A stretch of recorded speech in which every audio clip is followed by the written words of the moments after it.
Hi நண்பர்களே, welcome to சனா சேவை மையம் யூடியூப் சேனல். நம்ம சேனலில் தற்போது என்ன செய்தி பார்க்க போகிறோம் அப்படின்னா, நேஷனல் கம்பெனி லா ட்ரிபுனல் தேசிய நிறுவன சட்டம் தீர்ப்பாயத்தில் வேலைவாய்ப்பு அறிவிப்பு கொடுத்துருக்காங்க. வாய்ப்பும் விருப்பம் உள்ளவங்க அப்ளை பண்ணிக்கங்க. அதுக்கு முன்னாடி நம்ம சேனலை சப்ஸ்கிரைப் பண்ணாதவங்க சப்ஸ்கிரைப் பண்ணிக்கங்க.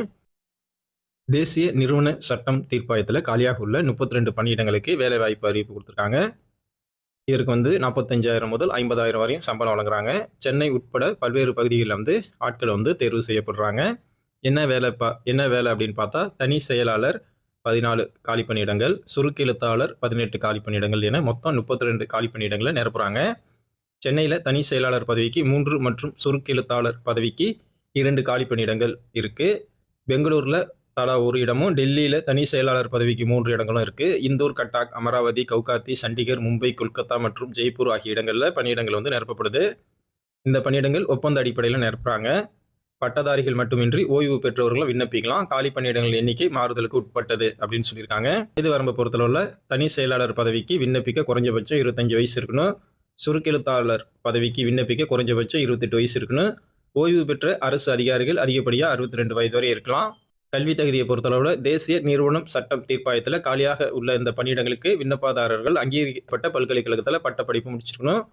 எனி டிகிரி படித்தவங்க அப்ளை பண்ணிக்கலாம். ஆங்கிலத்தில் 1 நிமிடத்திற்கு 100 வார்த்தைகள் என்ற வீதம் டிக்டேஷன் மற்றும் கணினியில் 1 நிமிடத்திற்கு 50 வார்த்தைகள் என்ற வீதம் டிரான்ஸ்கிரிப்ஷன் திறன் இருக்கணும். மேலும் விண்ணப்பதாரர்கள் குறைஞ்சபட்சம் சுருக்கெழுத்தாளராக மற்றும் தனி செயலாளராக 3 ஆண்டுகள் அனுபவம் பெற்றிருக்கணும்.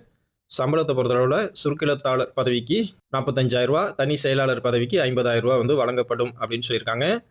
தேர்வு செய்யப்படும் முறையை பொறுத்தளவில் இந்த பணியிடங்களுக்கு விண்ணப்பிக்கும் நபர்களுக்கு திறன் தேர்வு மற்றும் நேர்காணல் ஆகியவற்றின் மூலம் தகுதியானவர்கள் தேர்வு செய்யப்படுறாங்க. ஆட்சேர்ப்பு நடவடிக்கை குறித்து முழு விவரம் இமெயில் மற்றும் மொபைல் எண்களுக்கு உங்களுக்கு அனுப்பி வச்சிருவாங்க. விண்ணப்பதாரர்கள் தொடர்பு எண்களை செயலில் வைத்துக் கொள்ள வேண்டும் அப்படின்னு அறிவுறுத்திருக்காங்க. திறன் தேர்வில் தேர்ச்சி பெறுவர்களுக்கு நேர்காணலுக்கு அழைப்பு கொடுப்பாங்க. தேர்வு செய்யப்படும் நபர்கள் முதல்ல ஒரு வருடத்திற்கு பணி நியமனம் செய்யப்படுவாங்க. தேவையின் அடிப்படையில் 3 வருடங்களாக அதிகரிக்கப்படலாம். விண்ணப்பிக்கும் முறையை பொறுத்தளவில் பட்டதாரிகள் nct.government.in இந்த வெப்சைட்டில் ஆன்லைன் மூலமாக தான் நீங்கள் விண்ணப்பிக்க முடியும். இதற்கு அப்ளை பண்ண கடைசி நாள் 8/10/2025. சுருக்கெழுத்து திறனுடன் அனுபவம் உள்ளவர்கள் மற்றும் பட்டப்படிப்பு தகுதியுடன் அனுபவம் உள்ளவர்களுக்கு இது ஒரு சிறப்பான வாய்ப்பு. இந்த வேலைக்கு அப்ளை பண்ண விருப்பம் உள்ளவங்க அப்ளை பண்ணிக்கிங்க. நன்றி.